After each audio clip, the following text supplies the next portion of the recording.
itu penyakit autoimun? Penyakit autoimun adalah penyakit di mana kekebalan tubuh menyerang organ jaringan tubuh kita sendiri.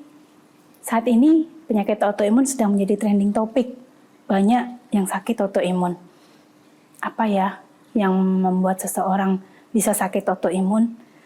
Faktor risikonya ada beragam seperti mozaik.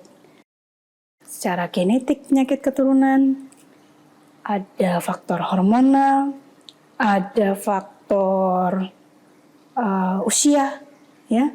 Yang rentan adalah perempuan usia produktif, usia 15 sampai 45 tahun. Ada lagi faktor gaya hidup yang sebenarnya bisa dirubah dan 75% berperan pada penyakit autoimun seperti pola makan kita, istirahat yang kurang, stres, ya, tidak bisa mengelola stres dengan baik. Juga saat ini Jakarta dan kota-kota besar banyak sekali polusi logam berat, makanan-makanan yang tidak sehat dengan banyak pengawet perasa pewarna, ya, timbal. Itu semua menjadi faktor-faktor yang berinteraksi menyebabkan seseorang rentan untuk sakit autoimun. Apa sih gejalanya? Kapan kita curiga kalau diri kita menderita penyakit autoimun? Kadang-kadang muncul dengan demam, ya, demam berkepanjangan yang kita tidak tahu karena apa. Seperti tipes, seperti demam berdarah, tapi ternyata bukan. Jadi autoimun memang sering disebut sebagai penyakit 1000 wajah. Kemudian selain demam, mungkin muncul rasa lelah, rasa mudah capek yang berlebihan. Biasanya kita bisa melakukan aktivitas sehari-hari, bisa lembur, sekarang tidak bisa lagi. Kemudian bisa muncul gejala nyeri-nyeri sendi, kulitnya merah, sering sakit kepala, sering muncul merah-merah di wajah, ya, selain di kulit bisa juga di wajah seperti kupu-kupu, ya, di pipi dan juga di dahi. Itu bisa merupakan gejala-gejala penyakit autoimun. Kemudian ketika periksa lab bisa muncul anemia, leukosit yang rendah, ya, trombosit yang rendah, atau muncul anti-dsDNA yang tinggi. Di situ kita punya 4 saja dari gejala-gejala yang saya sebutkan, kita sudah mulai curiga apakah diri kita penyakit autoimun, sehingga kita harus segera ke dokter untuk memeriksakan diri. Saat ini saya akan membagikan tips hidup sehat agar kita bisa terhindar dari penyakit kronik, penyakit autoimun, penyakit-penyakit seperti diabetes, jantung, stroke, dan lain-lain. Apa itu tipsnya? Tipsnya adalah cerdik. Cek kesehatan secara berkala. Misalnya periksa tekanan darah, periksa lab seperti medical check up, mulai dari usia 20 tahun. Enyahkan asap rokok. Asap rokok itu sangat beracun, sangat mempengaruhi kerusakan di pembuluh darah, kerusakan sel-sel di tubuh kita, sehingga kita rentan untuk terkena aterosklerosis, serangan jantung, stroke, dan juga penyakit-penyakit kanker. R adalah rajin olahraga. 30 menit saja sehari, setiap hari selama seminggu, kita harus olahraga. D, diet yang seimbang. Ya, kita harus perhatikan jadwal, jenis, jumlah. Ingat 3J ini penting agar kita bisa makan yang sehat. Perbanyak sayur dan buah, perbanyak minum air putih, perbanyak antioksidan dari yang segar-segar, perbanyak lagi zat-zat yang difermentasi, ya, seperti yogurt, seperti kefir, kombucha, dan lain-lain. Kemudian istirahat cukup. Ya, 6-8 jam sehari minimal orang dewasa membutuhkan tidur yang cukup. Kemudian K adalah kelola stres. Jadi apapun yang terjadi dalam hidup kita, mau ada masalah, mau ada suka, mau ada duka, kita tetap harus memilih untuk bahagia. Kita harus memilih untuk tersenyum, kita harus bisa mengelola stres kita. Nah, semua itu cerdik, itu akan membuat kita terhindar dari segala macam penyakit.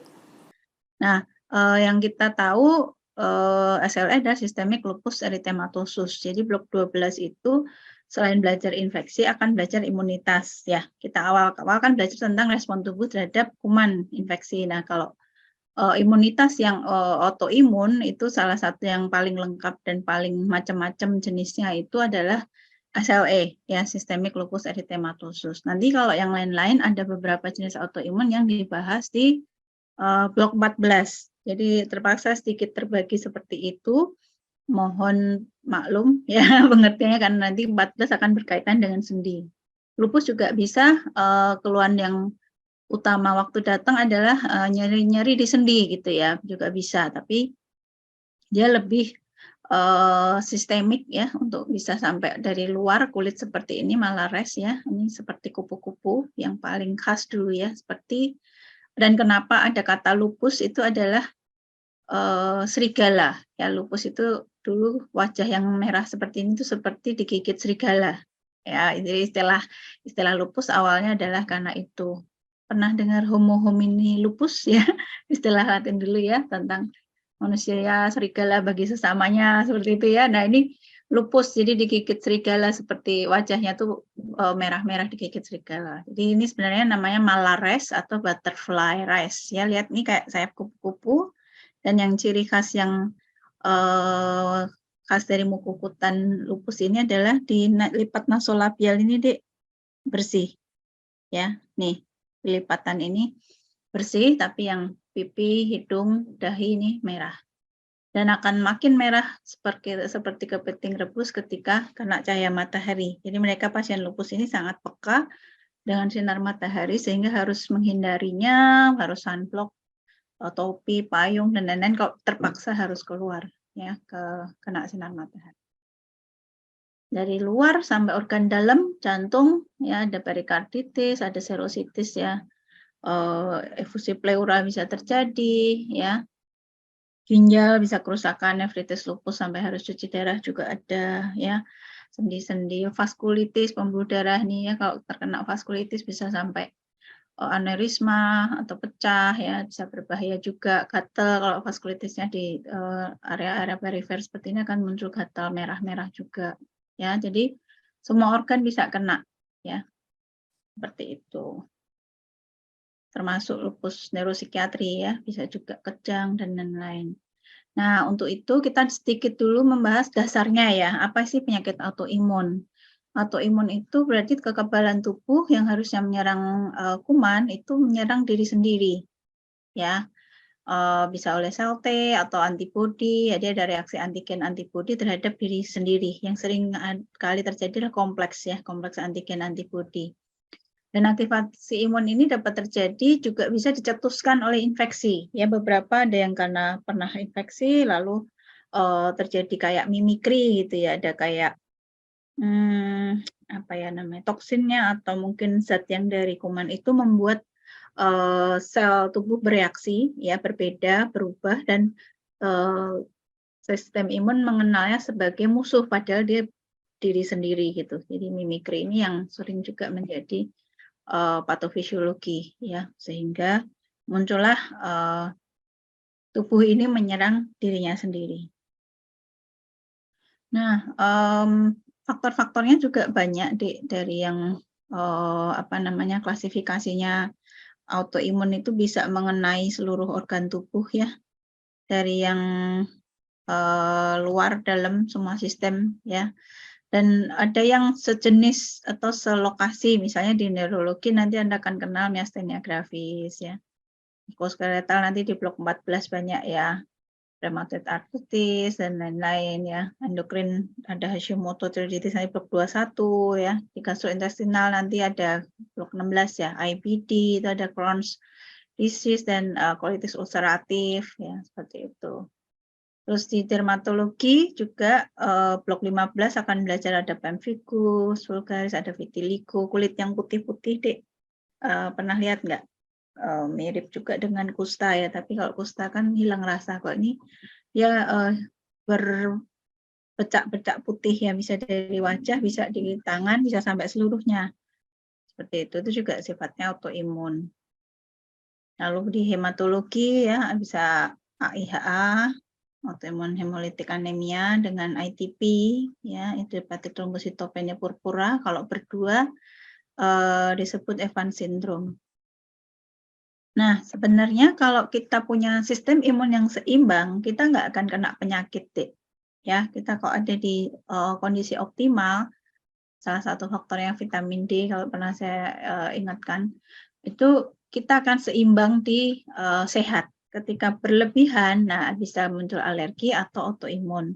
Ketika kita kurang, bisa mudah untuk infeksi atau malah kanker. Kanker kan salah satunya natural killer cell, NK sel kita kurang jeli dan kurang berfungsi atau kurang jumlahnya, sehingga sel yang membelah berlebihan tidak kita cepat makan, kita hentikan, malah berkembang terus menjadi kanker. Ini ya, jadi sebenarnya sistem imun yang baik tidak akan membuat penyakit, jadi harus cukup tidur, makan bergizi, vitamin D dan lain-lain ya, supaya kita di kondisi yang balance ini.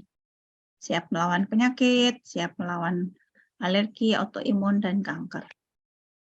Nah, autoimun dipengaruhi faktor risiko, penyebab, pencetusnya ternyata macam-macam sampai disebut mosaik, ya, mosaik of autoimmunity. Baik nanti kita ngomongin lupus maupun autoimun yang lain ya, Dek ya. Di sini ada keseimbangan tentang tolerance dan autoimmunity, ada T helper 1, T helper 2, gitu-gitu ya nanti ya. Urusannya itu ternyata banyak, mulai dari yang genetik. Genetik itu hanya 25%, jadi sebenarnya hanya 1/4 dari semua faktor ini ya. Jadi jangan nyalahin genetik.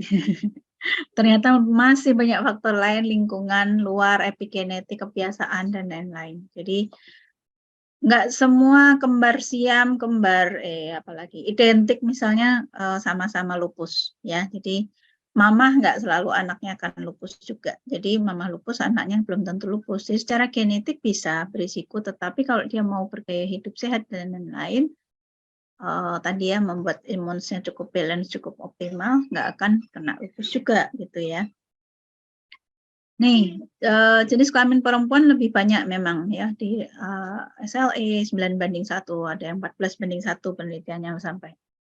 Tapi juga cowok kalau kena ya hati-hati ya, kadang cenderung lebih berat juga.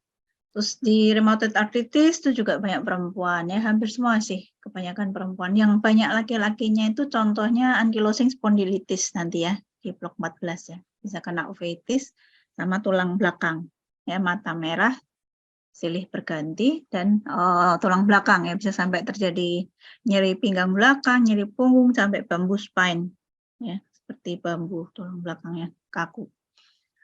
Nah, lagi penyebab lain faktornya ada imunodefisiensi ya. Lalu unknown factors-nya juga masih ada ya, infeksi tadi ada Epstein-Barr virus, infeksi macam-macam yang lain ya.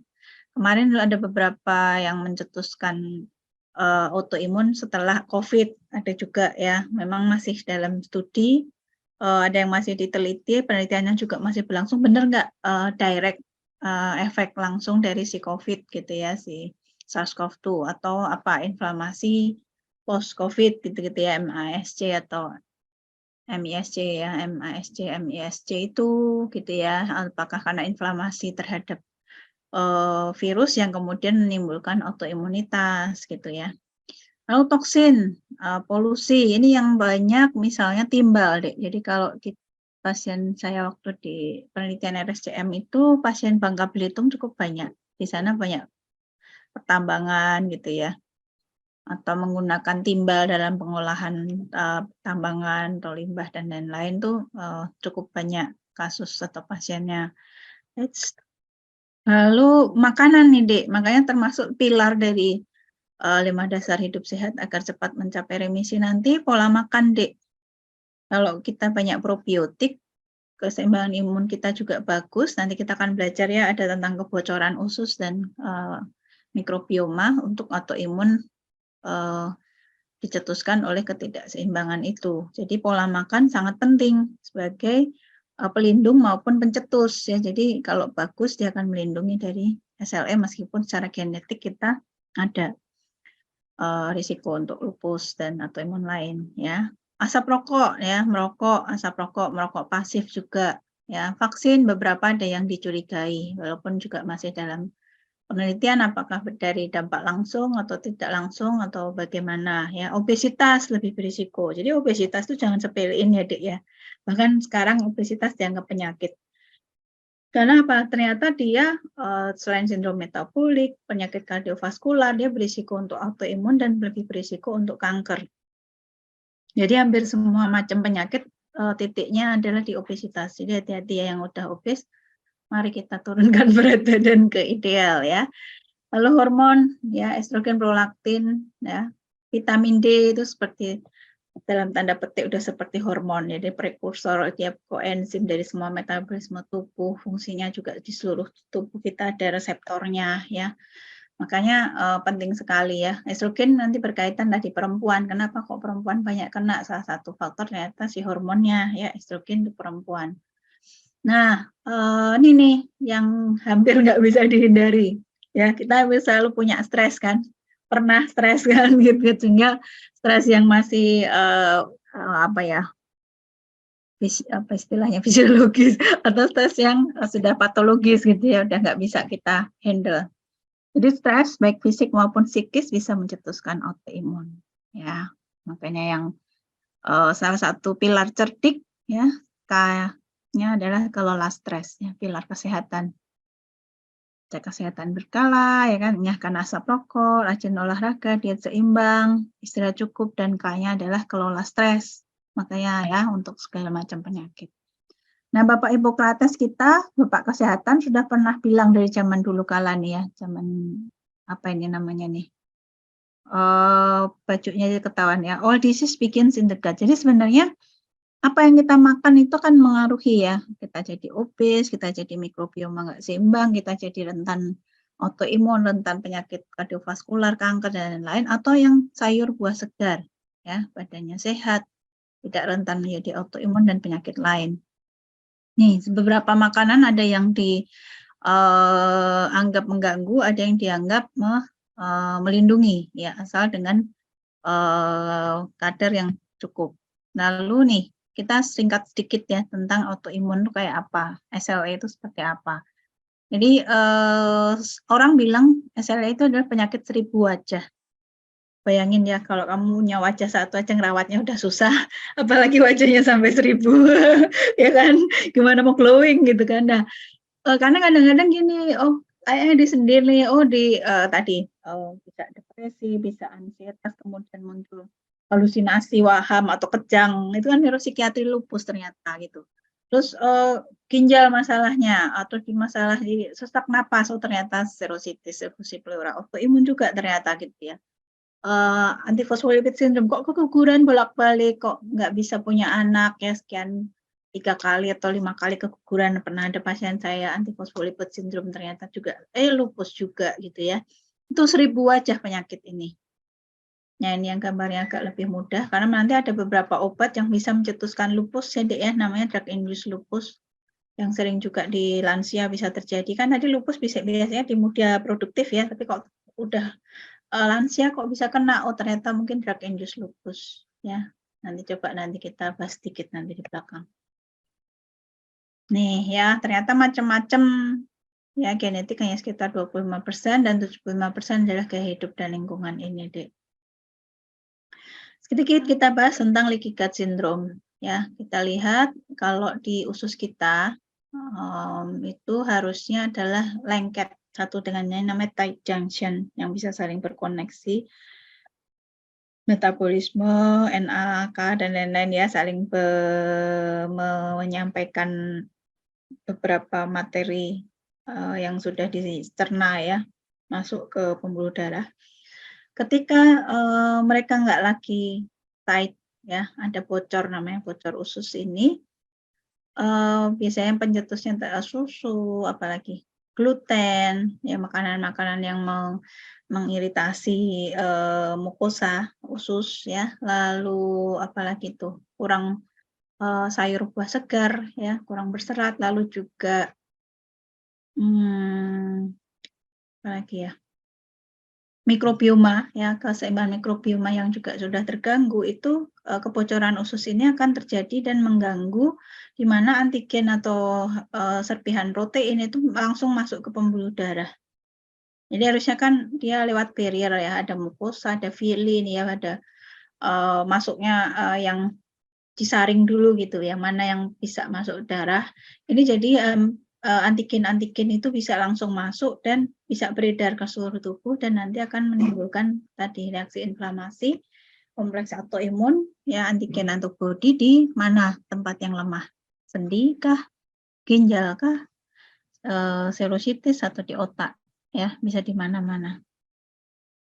Nah, kebocoran usus ini berkaitan dengan alergi, intoleransi imun sistem atau imun kanker, sindrom metabolik, lalu kardiovaskular dan lain-lain. Ternyata inflamasi kan bisa di mana-mana ya, bahkan di pembuluh darah, aterosklerosis dan lain-lain. Jadi intinya adalah yaitu you are what you eat ya. Apa yang kita makan, pola makan, stres ini, stres juga bisa mencetuskan. Obat-obatan juga mencetuskan kebocoran usus. Kurang vitamin D ya juga membuat ini terganggu tight junction-nya. Ya, jadi intinya bagaimana kita menjaga mukosa usus kita juga menentukan karena kita punya info juga kan ada brain gut axis, kemudian usus kita otak kedua, ya kan? Di sini mikrobioma berfungsi juga untuk neurotransmitter, hormon bahagia, ya, serotonin dan lain-lain itu sangat dipengaruhi. Kalau ini terganggu, tight junction maupun mikrobiomanya, ya sumber dari segala macam penyakit di situ ternyata. Gitu ya. Jadi dari teori ini kita tahu bisa menimbulkan autoimun, gejala-gejala keluhan ya kulit, eksim, jerawat dan lain-lain itu ternyata jangan-jangan brain fog gitu ya, ternyata kembung itu juga dipengaruhi oleh leaky gut syndrome. Mood, stres, gampang moody ya, gampang marah, depresi, ansietas juga. Nah, ini paling gampang untuk mendeteksi di Anda sendiri maupun di pasien, namanya saluri. Ya, periksa lupus sendiri. Kalau ya pada empat dari yang tampil di sini, silakan ke dokter. Jangan diagnosis sendiri juga ya, langsung obatin jangan ya, tetap ke dokter karena perlu SLIDS kriteria ya, yang 2012 adalah minimal 2 klinis dan minimal 2 lab. Lab misalnya Pak Ana dan anti-dsDNA itu yang maksudnya dari labnya ya. Nih, demam, ya, lelah, sensitif matahari, rambut rontok, ruam merah, kayak kupu-kupu tadi ya, ruam merah di kulit, bisa ruam diskoid atau yang lain, sariawan atau vaskulitis nih bisa ya, sariawan nggak kunjung sembuh, nyeri bengkak persendian, ya bisa nyeri saja, bisa sampai bengkak, jadi artralgia itu nyeri, artritis itu bengkak sendinya, ya bisa lengan, tungkai, dan lain-lain. Bisa satu sisi, bisa kanan kiri. Ujung-ujung jari tangannya ini namanya fenomena Raynaud. Ada yang coba kalau salaman atau pegang sendiri dingin nggak ujungnya? Ya, apalagi pucat, kebiruan, dan kena udara dingin makin seperti itu. Pucat kebiruan, terus dipencet juga baliknya lama ya, kepada refill time-nya. Nih, ya. Berarti fenomena Raynaud ya, Raynaud. Berarti ujung-ujung vaskulernya nggak bagus nih. Ini biasanya di vaskulitis atau di autoimun ya. Nyeri dada, terutama saat berbaring dan menarik nafas. Jadi ini biasanya adalah pleuritis atau perikarditis misalnya, serositis ya.